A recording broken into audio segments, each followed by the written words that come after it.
So hello and what's up guys, so welcome back to my channel. So today in this video I am going to start with a new topic, that is the ballad of the simmer water.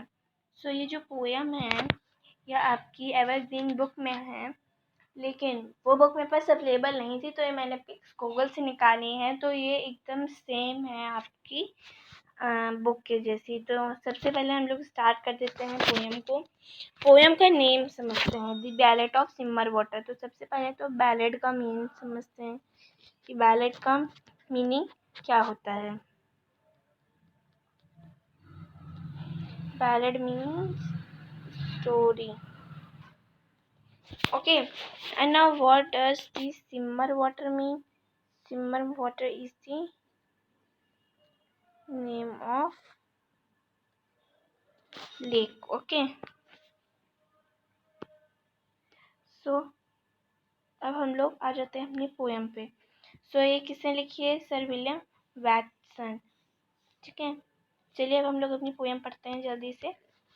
Deep asleep, deep asleep it lies, the still lake of simmer water under the still skies.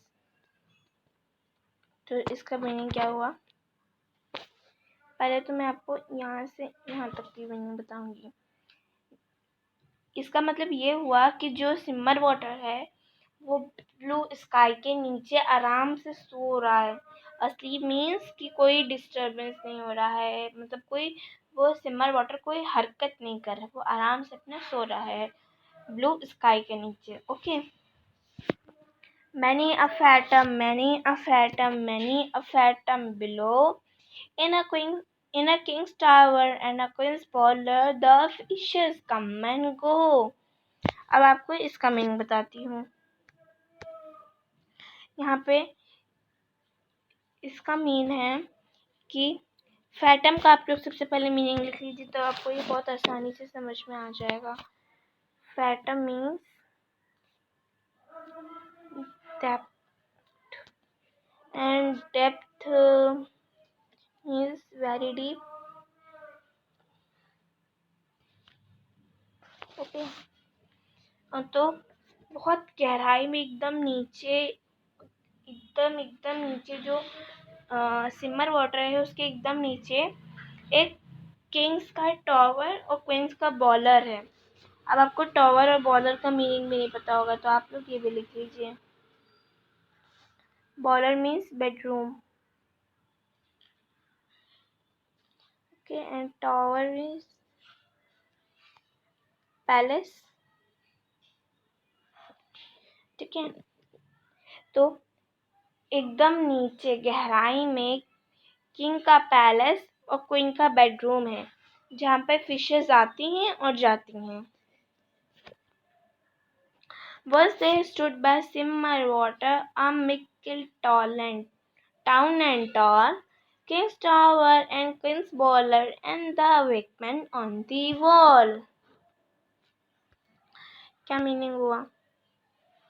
यहाँ पे ये बताया जा रहा है कि मिकिल का मतलब होता है ग्रेट।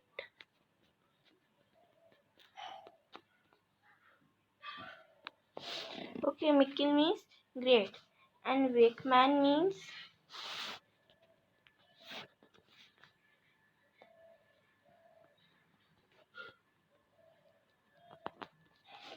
वॉचमैन।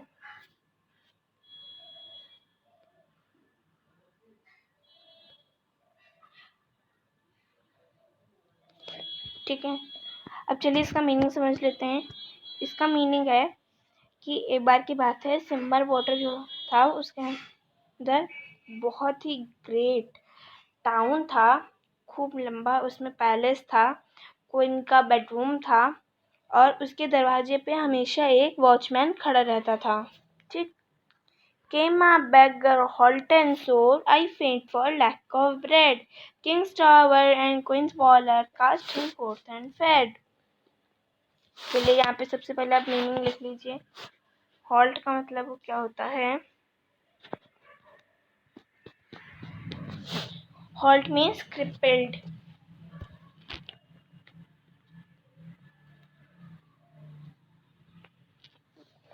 ठीक है। अब आपको हर्ट की मीनिंग क्लियर हो गई, तो हम लोग इसकी मीनिंग समझ लेते हैं इस पैराग्राफ की। एक बार क्या हुआ कि एक बैगर आया उनके पैलेस के बाहर और उसने कहा कुछ खाने को मांगा, लेकिन जो क्वीन का पैलेस था और किंग का पैलेस और क्वीन की बेडरूम से कोई बाहर नहीं आया।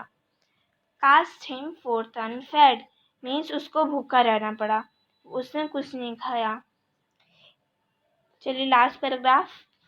He knocked at the door of the herdsman caught. The herdsman caught in the dale. They gave him of their oat cake. They gave him of their ale. फिर क्या हुआ? वो जो भिखारी था वो गया हेडमैन के कॉट में। Cot is just the short form of cottage, okay. तो वो गया कॉटमैन की कॉटेज के बाहर, उसने नॉक किया तो कॉटेज से वो हर्ट्समैन बाहर आया। डेल का मीनिंग होता है एक मिनट। डेल का मीनिंग आप ऐसे समझ सकते हैं कि जो भिखारी था वो नहीं, जो हेडमैन था वो वही काम करने जा रहा था जिस काम के लिए वो भिखारी वहाँ पे आया था। मतलब कि हेड्समैन भी अपना खाना खाने जा रहा था, ठीक है। फिर क्या है, they gave him of their oat cake, लेकिन जब उसने भिखारी को देखा तो उसने अपना ओट केक उसे दे दिया। दे gave him of there L, उसने अपना एल भी दे दिया। एल का मतलब होता है, L is a sort of, 1 minute, sort of beverage,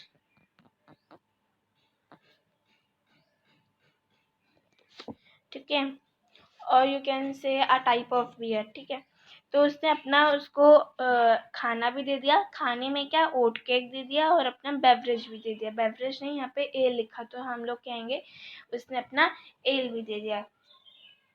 clear. अब चलिए हम लोग नेक्स्ट आ जाते हैं। फिर क्या हुआ, फिर he has cursed aloud that city proud, he has cursed in its pride, he has cursed it into simmer water down the burnt hillside, he has cursed it into simmer water there to bide। फिर देखिए फिर क्या हुआ, उस भिखारी ने कर्ज माने श्राप देना, उसने श्राप दिया उस सिटी को कि अपने पूरे प्राइड में उसको श्राप दे के वो सिमर वाटर के अंदर एकदम बैठ जाए या फिर कह दो उसमें डूब जाए, ठीक। तो यहाँ पे बाइड का मतलब क्या होगा, अवेट। बाइड मीन्स अवेट, ठीक है। Kings tower and queen's bowler and a mickle town and tall, by glimmer of scale and gleam of film, folk have seen them all. King's Tower and Queen's Bowler and Wheat and Reed in the gloom, and a lost city in the simmer water deep asleep till doom। तो यहाँ पे इसका क्या meaning हुआ, तो सबसे पहले हम लोग मीनिंग ही जानते हैं ना। तो सबसे पहले हम लोग डूम का मीनिंग देखेंगे। Doom means the judgment day, judgment, यहाँ पे लिख दो day, the judgment day, okay. मतलब जिस दिन जजमेंट का डे आया उस दिन क्या हुआ, तो जो क्वीन का बेडरूम और जो किंग का पैलेस था वो डूब गए कह लो, या फिर वो अपने आप तो डूबेगा नहीं, मतलब कि सिमर वाटर का जो पानी का स्तर था वो बढ़ गया, तो इससे अपने आप ही सारे डूब गए। सारे लोग डूब गए और वो पैलेस डूब गया किंग का, और क्वीन का बेडरूम डूब गया और सारे लोग मर गए। जब डूब जाएगा तो वहाँ पे सांस नहीं आएगी तो क्या होगा, डेथ हो जाएगी। ठीक है, तो इस पोएम से हमें क्या मॉरल मिला? इस पोएम से हमें ये मॉरल मिला कि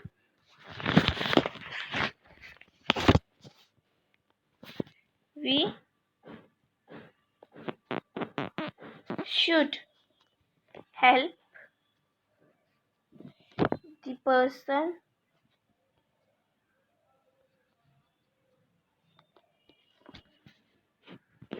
who is in need. Okay, और एक मॉरल हमें ये भी मिला कि we should not see the standard of the person. Means king ने इसलिए उस भिखारी की हेल्प नहीं की क्योंकि वो उसके स्टैंडर्ड से नीचे था, इसलिए उसने हेल्प नहीं की। तो इससे हमें दो चीज़ें की शिक्षा मिली। पहले कि हमें किसी का स्टैंडर्ड नहीं देखना चाहिए कि वो कैसा है, और दूसरी ये कि हमें हमेशा नीडी पर्सन की हेल्प करनी चाहिए। Okay, so I hope so this poem is clear to you. So we will meet in my next new video. So till then, bye bye.